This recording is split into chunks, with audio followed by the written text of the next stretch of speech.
Bonjour à toutes, bonjour à tous. Je suis très heureux de vous accueillir aujourd'hui pour une nouvelle édition de ce colloque COFAS Risque Pays, c'est la 24e. Nous sommes très attachés à ce colloque parce que c'est un moment unique de partage et d'échange sur la marche du monde avec nos clients, nos partenaires, des experts et des journalistes du monde entier. Alors on fait à nouveau salle comble aujourd'hui, avec environ 1200 participants. Je vous remercie d'être si nombreux, en particulier celles et ceux qui n'habitent pas en France, puisqu'on représente plus de 50 pays aujourd'hui. I want to extend a big thank you to those who made the journey from abroad, as we today represent over 50 nationalities. Welcome to all. Cette année, à nouveau, BFM Business s'associe à nous pour vous faire vivre cette journée et on en est ravis. Alors que démarre 2020, 4 grandes tendances de fond que nous avions mis en lumière ces dernières années se confirment à l'échelle mondiale.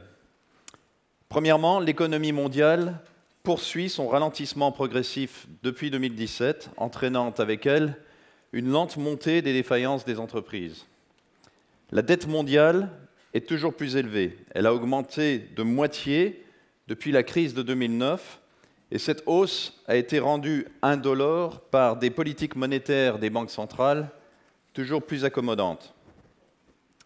L'évolution des technologies et leur impact sur les chaînes de valeur s'accélèrent et de nombreux secteurs font face à des risques de disruption majeurs. Et puis, conséquence du ralentissement économique, des risques politiques et sociaux se propagent à travers le monde avec des mouvements de protestation qui ont été nombreux sur tous les continents, en France, en Algérie, à Hong Kong, au Chili, au Liban, en Équateur, la liste s'allonge de jour en jour. Cela met en lumière les fragilités de notre modèle de développement basé sur la croissance. Un modèle qui a jusqu'ici assuré la paix et l'ordre social et qui affiche ses limites face au ralentissement de l'économie et à mesure des transformations démographiques. Mais un autre phénomène politique favorisé par le ralentissement de l'économie se propage, je veux parler du protectionnisme.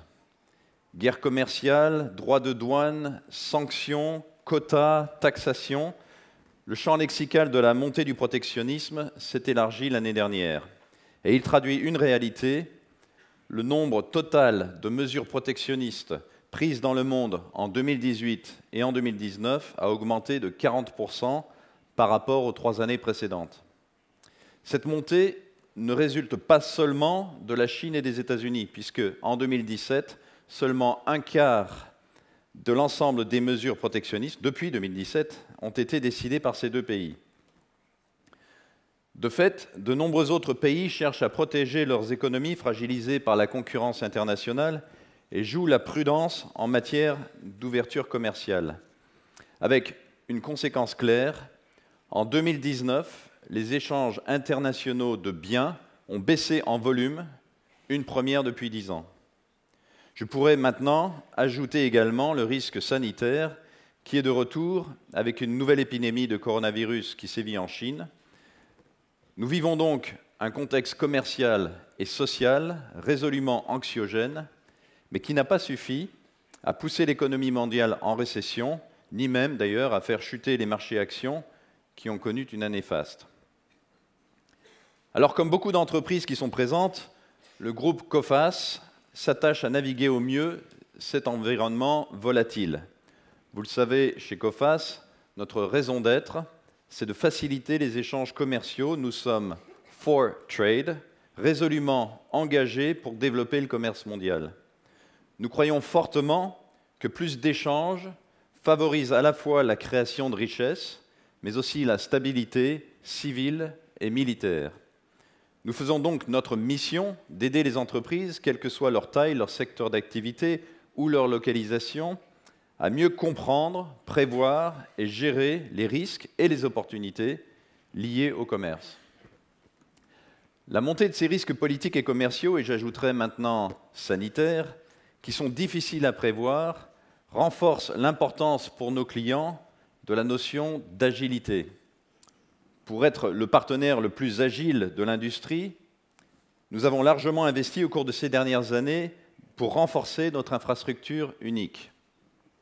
une base de données qui collecte les informations sur 70 millions d'entreprises, des outils statistiques et des modèles analytiques de plus en plus sophistiqués, faisant appel aux dernières technologies, et un réseau d'économistes sur 5 continents focalisés sur le risque crédit, synchronisé avec le pouls de notre entreprise.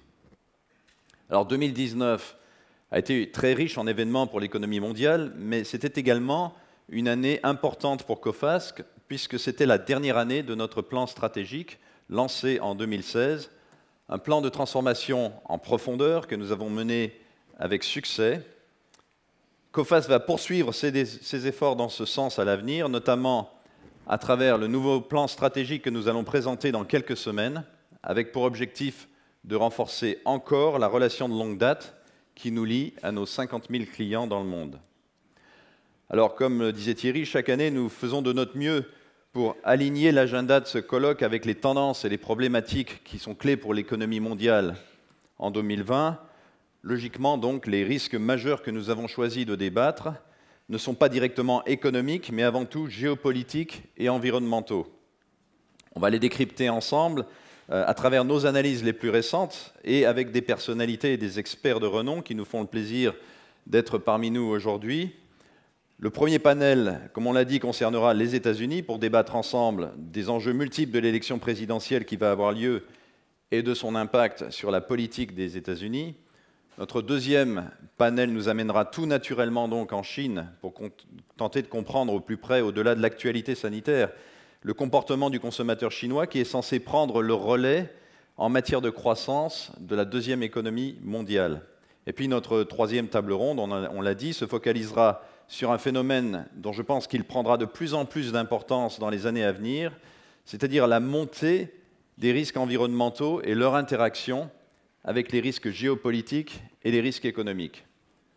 On a en effet beaucoup parlé du changement climatique ces dernières années, mais on n'en a pas vraiment encore ressenti l'impact et on n'en a pas vraiment encore pris la mesure en termes de changement dans l'économie et dans la société. Pour illustrer cette question, on a choisi le thème de l'eau. L'accès à l'eau devient un enjeu sociétal grandissant, à tel point qu'on parle maintenant de diagonale de la soif. Et puis on conclura ce forum avec une allocution de Bertrand Piccard, que l'on ne présente plus, mais pour démarrer, nous avons l'honneur et le plaisir d'accueillir aujourd'hui John Bercow, qui jusqu'en octobre dernier était le président de la Chambre des communes du Royaume-Uni, poste qu'il occupait depuis 10 ans. Alors avouez que le timing est parfait, puisque cela fait à peine 4 jours que le Royaume-Uni est officiellement sorti de l'Union européenne. Le poste de John Bercow n'était pas des plus faciles ces derniers temps, puisqu'il a eu la lourde tâche d'animer, ou plutôt de calmer, les débats sur le Brexit, que nous avons tous suivis comme une série télé. De fait, cette fois, je crois que la réalité a dépassé la fiction.